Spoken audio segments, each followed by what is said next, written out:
കോൺഗ്രസ് നേതാവ് കൊടിക്കുന്നിൽ സുരേഷിനെ ലോക്സഭയുടെ പ്രോടേം സ്പീക്കറായി തിരഞ്ഞെടുത്തു. മാവേലിക്കര മണ്ഡലത്തിലെ നിയുക്ത എംപിയായ കൊടിക്കുന്നിൽ സുരേഷിന്റെ അധ്യക്ഷതയിലാകും എംപിമാരുടെ സത്യപ്രതിജ്ഞ നടക്കുക. പാർലമെന്റ് സമ്മേളനം തുടങ്ങുന്നതിനു മുൻപ് രാഷ്ട്രപതിയുടെ മുന്നിൽ കൊടിക്കുന്നിൽ സുരേഷ് സത്യപ്രതിജ്ഞ ചെയ്യും. പുതിയ സ്പീക്കറെ തിരഞ്ഞെടുക്കുന്നതുവരെ സ്പീക്കറുടെ ചുമതലകൾ നിർവഹിക്കുന്നത് ഇദ്ദേഹമായിരിക്കും. 1989 അടൂർ നിയമസഭാ തെരഞ്ഞെടുപ്പിലാണ് കൊടിക്കുന്നിൽ സുരേഷ് ആദ്യമായി മത്സരിച്ചത്. 1989, 91, 96, 99 വർഷങ്ങളിൽ അടൂരിൽ നിന്ന് ലോക്സഭാംഗമായി. 1998, 2004 തെരഞ്ഞെടുപ്പുകളിൽ പരാജയപ്പെട്ടു.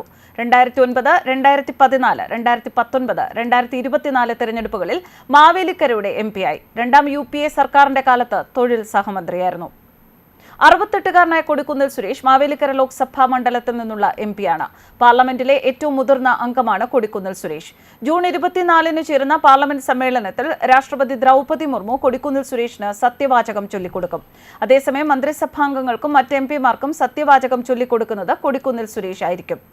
സഭയിലെ മുതിർന്ന അംഗത്തെ പ്രോടേം സ്പീക്കർ ആക്കുന്നതാണ് കീഴ്വഴക്കം. 9 വട്ടം എംപിയായിരുന്ന BJP അംഗം മേനക ഗാന്ധി ഇക്കുറി തിരഞ്ഞെടുപ്പിൽ പരാജയപ്പെട്ടു. നിലവിൽ 8 തവണ ലോക്സഭയിലെത്തിയ BJP അംഗം ഡോക്ടർ വീരേന്ദ്രകുമാർ, കൊടിക്കുന്നിൽ സുരേഷ് എന്നിവരാണ് സീനിയർ അംഗങ്ങൾ. ഡോക്ടർ വീരേന്ദ്രകുമാർ മന്ത്രിയായി ഞായറാഴ്ച സത്യപ്രതിജ്ഞ ചെയ്തു. തിരഞ്ഞെടുപ്പ് ഫലം മാറിമറിഞ്ഞ മാവേലിക്കരയിൽ UDF സ്ഥാനാർത്ഥി കൊടിക്കുന്നിൽ സുരേഷിന്റെ വിജയം 9501 വോട്ടുകൾക്കായിരുന്നു. മണ്ഡലത്തിൽ ചിരപരിചിതനായ കൊടിക്കുന്നിൽ സുരേഷിനെ പുതുമുഖമായ CA അരുൺകുമാർ വിറപ്പിച്ചിരുന്നു. ഒടുവിൽ കൊടിക്കുന്നിലാണ് ജയിച്ചു കയറിയത്.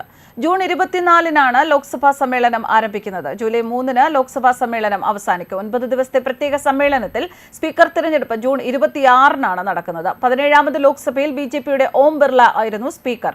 ഡെപ്യൂട്ടി സ്പീക്കർ പദവി ഒഴിഞ്ഞുകിടന്നു. ഇന്ത്യ സഖ്യം 233 സീറ്റിൽ ജയിച്ചു കയറിയതോടെ പ്രതിപക്ഷ പാർട്ടികൾ വർദ്ധിച്ച ഉത്സാഹത്തിലാണ്.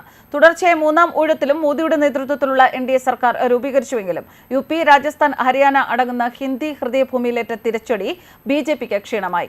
10 വർഷത്തെ ഇടവേളയ്ക്ക് ശേഷം മുന്നണി സർക്കാർ യഥാർത്ഥ അർത്ഥത്തിൽ നിലവിൽ വന്നതോടെ TDP അടക്കമുള്ള സഖ്യകക്ഷികൾ സ്പീക്കർ പദവിയിൽ കണ്ണുവച്ചിട്ടുണ്ട്. എന്നാൽ സ്പീക്കർ പദവി വിട്ടുകൊടുക്കാനാവില്ലെന്ന് BJPയും ഉറപ്പിച്ചിരിക്കുകയാണ്.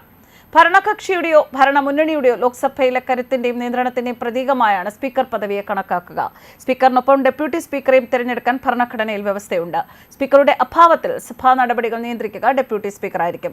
ലോക്സഭാ സ്പീക്കർ പാർലമെന്റിന്റെ സംയുക്ത സിറ്റിംഗിന്റെ അധ്യക്ഷ പദവി അലങ്കരിക്കുന്ന ആളാണ്. ഒരു ബിൽ മണി ബില്ലാണോ അല്ലയോ എന്ന് നിർണ്ണയിക്കുന്നതും സ്പീക്കറാണ്. ലോക്സഭാ കമ്മിറ്റിയും സ്പീക്കറുടെ അധ്യക്ഷതയിലാണ് പ്രവർത്തിക്കുന്നത്.